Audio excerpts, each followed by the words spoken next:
ایک عظیم باب صحیفہ سجادیہ ہے. 52 دعائیں ہیں میرے مولا سجاد کی اس صحیفے کے اندر، اور میرے معصوم امام نے اللہ سے مانگنے کا ہمیں ڈھنگ سلیقہ عطا کیا ہے. 3 کام امام نے اپنی زندگی میں اپنائے، 3 طریقے زندگی گزارنے کے. امام کی زندگی کے 3 انداز، یا اپنے گھروں میں، اپنے گھر میں غلاموں اور کنیزوں کی صورت میں لوگوں کو خرید کر انہیں قرآن کی تفسیر پڑھا اور سکھا کر، نبی کی حدیثوں کا حافظ بنا کر، بہانے بہانے پر آزاد کر کے ایک مکمل مبلغ روانہ کر دیتے تھے. حدیث پر پابندی تھی. سن لیجئے ذرا 2-4 منٹ امام کی سیرت کے یہ 3 پہلو. بر محمد و آل محمد صلوات. اللہم صل علی.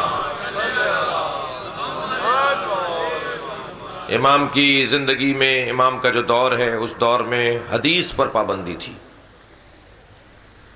عمر ابن عبدالعزیز بڑا نام ہے مسلمانوں کی تاریخ میں، اسلام کی تاریخ میں. ان کے زمانے تک حدیث بیان کرنے پر کوڑے لگتے تھے. آج حدیث کے نام پہ تنظیمیں بنانا آسان ہے، مگر کوئی دیکھے کہ حدیث پر پابندی کس نے لگائی تھی اور 500 حدیثیں جلائی کس نے تھی. میں اس بحث میں نہیں جاؤں گا، صرف تاریخ کا ایک صفحہ پلٹ کر جا رہا ہوں. نبی کی 500 حدیثیں جلائی گئیں، اور یہ کہہ کر جلائی گئیں کہ ان حدیثوں سے فساد ہوگا. ہمیں صرف قرآن کافی ہے، ہمیں قرآن کافی ہے. تقریباً 80 سال تک حدیث بیان کرنے والے کو کوڑا مارا جاتا تھا. امام نسائی چھوٹا نام نہیں ہے، ہم بھی ان کا احترام کرتے ہیں اس لیے کہ ایک عالم دین تھے، اور ہمارے بھائیوں کے ہاں تو وہ 6 بڑے اماموں میں سے ایک امام ہے. جی، امام بخاری، امام نسائی، امام لکھتے ہیں ہمارے بھائیوں نے. انہیں اتنے کوڑے مارے گئے حدیث بیان کرنے پر کہ وہ چند دن زخموں کی تاب نہ لا کے رحلت کر گئے. حدیث پر پابندی تھی. کوئی حدیث بیان نہیں کر سکتا تھا، کوئی حدیث کسی مجمع میں جا کر نبی کے قول کو نقل نہیں کر سکتا تھا. قرآن کافی ہے. یہ ایک تحریک چلی تھی، اور اس تحریک کے پیچھے حکومت کی مشینری کار فرما تھی. اب حدیث پیغمبر جہاں ہے وہاں معارف، مفاہیم اور علوم کا سمندر ہے. سمندر کو روکا جا رہا ہے. معارف، مفاہیم اور علم کا سمندر ہے جس کے اوپر بند باندھا گیا ہے کہ اگر کوئی حدیث بیان کرے گا تو اس کی یہ سزا ہے. امام اسے نہیں کہتے جو حالات سے متاثر ہو جائے، امام اسے کہتے ہیں جو حالات کو متاثر کرے. میں ممبر کی زبان کا جملہ کہہ رہا ہوں، میں اور آپ جسے امام مانتے ہیں وہ زمانے کو مڑ کر نہیں دیکھتا ہے، موڑ کر دیکھتا ہے. صلوات پڑھے ذرا محمد و آل محمد.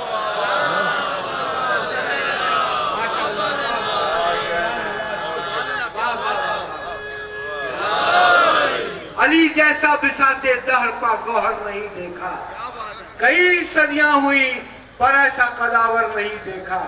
وہ واحد شخص ہے جس نے کہ اپنی عمر بھر ظاہر زمانہ موڑ کر دیکھا، کبھی موڑ کر نہیں دیکھا. واہ واہ، صلوات پڑھیں گے ذرا محمد و آل محمد. واہ بھائی واہ. آباد نقو صاحب، جزاک اللہ. ناظم، میں نے تو پہلے یہ اقرار کر لیا تھا مضبوط ناظم ہے، اور یہی ناظم کا انداز ہوتا ہے. حدیث پر پابندی. اب حدیث، میں جملہ تکرار کر رہا ہوں، حدیث ایک معرفت کا سمندر، نبی کے جو اقوال ہیں، نبی کی زبان سے نکلے ہوئے الفاظ، وہ معرفت کا سمندر ہے، وہ علم کا ایک سمندر ہے. اسے روک دیا گیا. ہم جنہیں امام مانتے ہیں وہ کسی کے پابند نہیں ہیں، وہ مشیت کے پابند ہیں. کیا کریں؟ میرے معصوم امام کپڑے اپنے خود طے کرتے تھے، خود اپنے کپڑوں کو تبدیل کرتے تھے، خود اپنے کپڑوں کو پانی سے نکالتے تھے، اپنا کھانا خود بناتے تھے، اپنا بستر خود سیدھا کرتے تھے، اپنا بستر خود لپیٹتے تھے. اور 80 کنیزیں تھیں اور 100 سے زیادہ غلام تھے. دقت فرمائیں، امام کے 100 سے زیادہ غلام تھے، امام سجاد کی 80 کنیزیں تھیں. جو اپنا بستر خود طے کرتا تھا، اپنا بستر خود سیدھا کرتے تھے. پانی مانگنے کے لیے صرف اپنی کنیز کو یا اپنے غلام کو آواز دیتے تھے، اس لیے کہ حکم ہے کہ پانی کے لیے آپ اپنے والدین کو بھی کہہ سکتے ہیں. جی اتنا اجر ہے پانی پلانے کا کہ آپ والدین کو کہیے تاکہ یہ اجر اور یہ ثواب والدین کو بھی ملے. واحد کام ہے جو ماں باپ کو کہا جا سکتا ہے. جی جس کی اتنی کنیزیں، جس کے اتنے غلام، کام وہ اپنا خود کرتے تھے، یہ غلام رکھے کیوں تھے، یہ کنیزیں رکھی کیوں تھیں؟ مقصد یہی تھا کہ غلام اور کنیز خریدتے تھے، انہیں نبی کی حدیثوں کا حافظ بناتے تھے اور پھر ایک پانی پلا دینے پر آزاد کر دیتے تھے. اور صلوات پڑھ لیں ذرا محمد وال. اب یہ کنیز آزاد ہو کر نہیں جا رہی ہوتی تھی، یہ غلام آزاد ہو کر نہیں جا رہا ہوتا تھا، بلکہ یہ مبلغ دین بن کے جا رہا ہوتا تھا، یہ نبی کی حدیثوں کا محافظ بن کے جا رہا ہوتا تھا. ایک کام میرے مولا کا مدرسہ علمی کی تشکیل، یہ علمی مدرسہ تھا کنیز اور غلاموں کی صورت میں. دوسرا جو آپ کی سیرت کا بڑا غالب پہلو ہے وہ یہی جو میں ابھی بات کر رہا تھا، جو میرا مقدمہ گزرا ہے پورا، وہ ہے ادعیہ کے ذریعے، دعاؤں کے ذریعے سے امام نے اپنی حاجات کو اللہ کی بارگاہ میں رکھا ہے. معرفت الہی کا سامان، اللہ کی معرفت کا سامان. اور تیسرا مشغلہ امام کا ذکر کربلا، مسلسل مجالس، مسلسل فرش عزا. کوئی دن نہیں ہوتا تھا جب امام کے گھر میں مجلس نہ ہوتی ہو.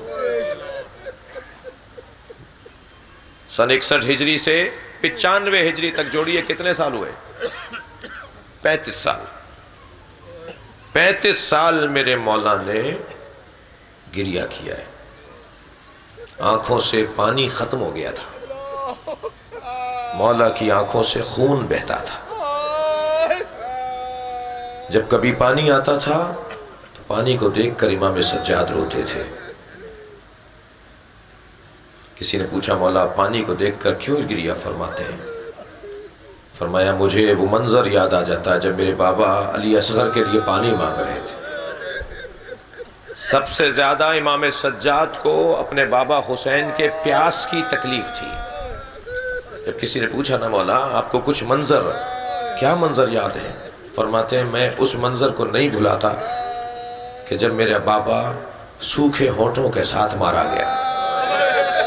اجرکم اللہ، اجرکم اللہ. تھکیں گے نہیں اگر رونا آ رہا ہو تو. آپ کی آوازیں بلند ہو رہی ہیں مجلس میں، جب بیٹھیں تو پرسہ دینا حق ہے، اس مجلس کا حصہ ہے اور اہم ترین حصہ ہے. میں سوال کر رہا ہوں رونے والوں سے، عزاداروں سے، کربلا میں سب سے زیادہ پیاسا کون تھا؟ کربلا میں سب سے زیادہ پیاسا علی اصغر تھے، سب سے زیادہ پیاسے حضرت علی اکبر تھے. کربلا میں سب سے زیادہ پیاسے امام حسین تھے، اس لیے کہ سب سے آخر میں شہید ہوئے. دلیل دینے جا رہا ہوں، 3 دلیلیں مقتل کی تاریخ سے اور صفحات سے عرض کروں گا. پہلی دلیل یہ کہ جب ذوالجناح خبر شہادت پہنچانے آیا ہے، اچھا عجیب داستان ہے، کربلا کا واقعہ بڑا عجیب ہے، فطریات سے بھرپور ہے.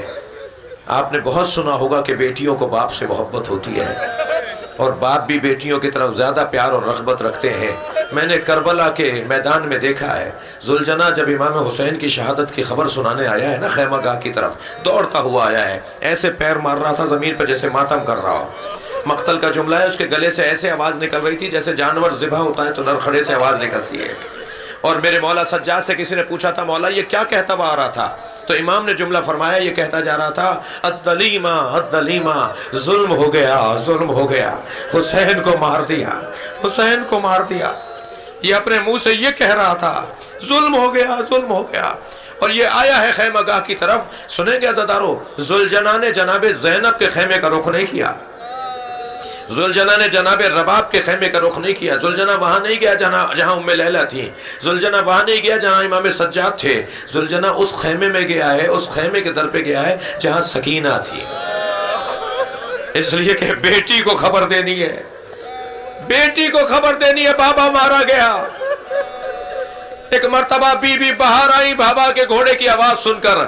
میری بی بی سکینہ نے جب دیکھا کہ زین ڈھلکی ہوئی ہے، رکاب زمین پر خط بنا رہی ہے، بابا گھوڑے پر نہیں ہے، گھوڑا تنہا آیا ہے، تو انتہائی وقار کے ساتھ پیر اٹھائے. سمجھداریاں قربان ہو اولاد حسین پر، کربلا والوں پر عقل مندیاں قربان ہو، حوصلہ اور ہمت قربان ہو جناب سکینہ پر. انتہائی وقار کے ساتھ قدم اٹھائے اور گھوڑے کے قریب جا کر کہا اے بابا کے گھوڑے اتنا بتا دے، میرے بابا کو پانی پلا کر مارا؟